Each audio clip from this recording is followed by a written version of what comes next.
అంటే మీరు మీలాంటి వాళ్ళు కొంతమంది పర్యావరణ ప్రేమికులనండి, పర్యావరణ పరిరక్షకులనండి, మీరందరూ ఉండడం వల్ల ఇలాంటి వాటిని మీరు అడ్డుకోగలిగారు సార్. అందరిలోనూ ఒక అవేర్నెస్ తీసుకురాగలిగారు. కానీ ఫర్దర్గా మీలాంటి టీంని డెవలప్ చేయాల్సిన అవసరం ఉంది కదా సార్ డెఫినెట్గా. సో దానికి ఏమన్నా మీరు ఏమైనా ప్లాన్ చేశారా? ఇప్పుడు అదే పని మీద ఉన్నాం. మీకు మొత్తం ఇండియాలో ఇక్కడున్న నెట్వర్క్ ఎక్కడ లేదు sir. We have excellent, my students are world class. ఒక మినిమం ఇప్పుడు ఒక 100 మంది in different walks of life. దాంట్లో యూనివర్సిటీ టీచర్స్ ఉన్నారు, రీసెర్చ్ స్కాలర్స్ ఉన్నారు, తర్వాత టాప్ పాలసీ ఎక్స్పర్ట్స్ ఉన్నారు, తర్వాత ఐఐటి బ్యాక్గ్రౌండ్ తోటి ఉన్న వాళ్ళు ఉన్నారు. అట్ ద సేమ్ టైం బాగా చెట్లు పెట్టేటువంటి చెట్లను ప్రేమించే వాళ్ళు ఉన్నారు. డిఫరెంట్ టెక్నాలజీస్, గాంధీ మీద పనిచేసేటోళ్ళు, వినోబా.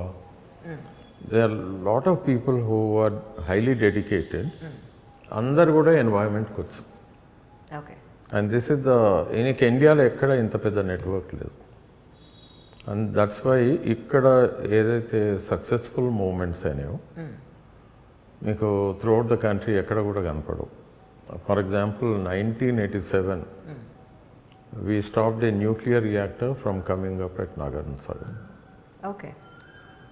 ఇక్కడ అదే టైంలో కొంచెం తర్వాత maybe around 90s we launched a movement for the protection of cattle. అప్పుడు యాంత్రిక పశువధశాలలు అని మీరు పేరు వినుంటారు. అల్కబీర్. అల్కబీర్ సెటప్ చేస్తుంటే కూడా చాలా సంచలనమైన మూమెంట్ వచ్చింది.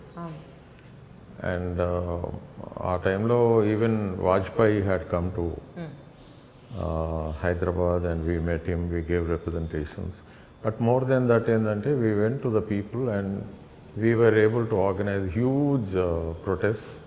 Again, all my struggles are peaceful.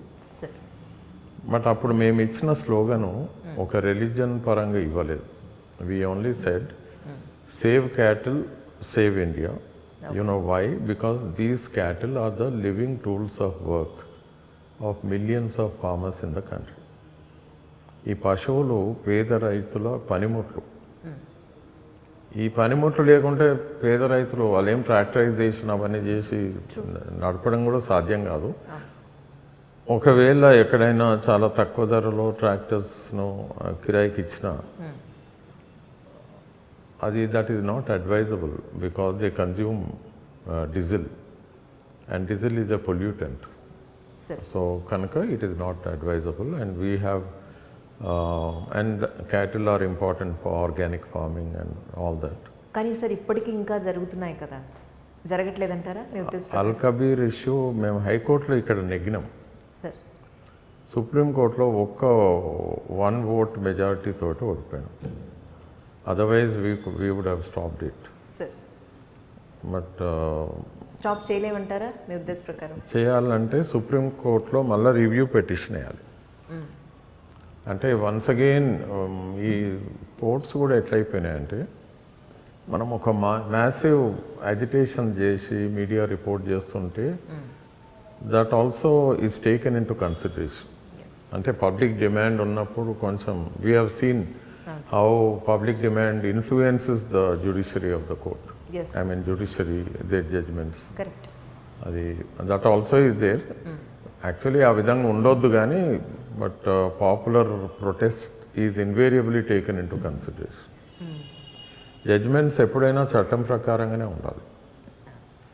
But ఒక్కొక్కసారి ఏమవుతుందంటే ఎగ్జిక్యూటివ్ స్లోగా ఉన్నప్పుడు, అంటే ఎగ్జిక్యూటివ్ అంటే prime minister, governments, when they are not active, when they are indifferent, when there is a massive upsurge public protest ఉన్నప్పుడు, then when the whole issue is intelligently presented in the context of human rights or right to livelihood, right to life, or right to clean surroundings, ఈ యాంగిల్లో సుప్రీంకోర్టులో మాట్లాడినప్పుడు definitely supreme court కలుగుతుంది. ఒకటే problem, ఈ దేశంలో supreme court has given extraordinary judgments. కానీ problem ఏడొస్తుందంటే కంప్లయన్స్ దగ్గర వస్తుంది. అంటే కంప్లయన్స్ అంటే ఆ ఆర్డర్స్ను స్టేట్ గవర్నమెంట్స్ కానీ సెంట్రల్ గవర్నమెంట్స్ కానీ ఒక్కోసారి ఇంప్లిమెంట్ చేస్తలేవు. మళ్ళీ ఇంప్లిమెంట్ అవుతలేదని ప్రజలు కోర్టుకు వెళ్ళాలంటే people don't have that kind of a stamina. So మేమేం చెప్తున్నాం అంటే సుప్రీంకోర్టులోనే there should be a mechanism establish to see that their orders are complied with. Order వచ్చిందంటే ఇక్కడ అమల్లోకి రావాలి. కరెక్ట్. రాకపోతే ఆ మెకానిజం, ఆ facility it should bring it to the notice of the court. మళ్ళీ ప్రజలు కోర్టుకు వెళ్ళాలంటే ప్రజల దగ్గర అంత స్టామినా ఉండదు సార్. ఎలా ఉంటుందంటే ప్రభుత్వం పథకాలు ఇది చేసేస్తున్నామని రిలీజ్ చేసిన తర్వాత ప్రజల వరకు అందుతున్నాయా లేదా అన్నట్టుగా అయిపోతుంది. Implementation is more critical condition right now. ప్రజల వరకు అందుతలేదు. అవును సార్.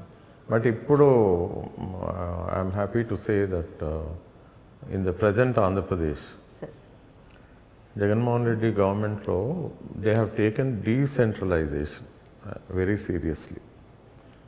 అండ్ ప్రతి విలేజ్లో ఒక సెక్రటేరియట్ పెట్టి ప్రతి 50 హౌజెస్కు ఒక వాలంటీర్ వాట్ ఎవర్ నేమ్.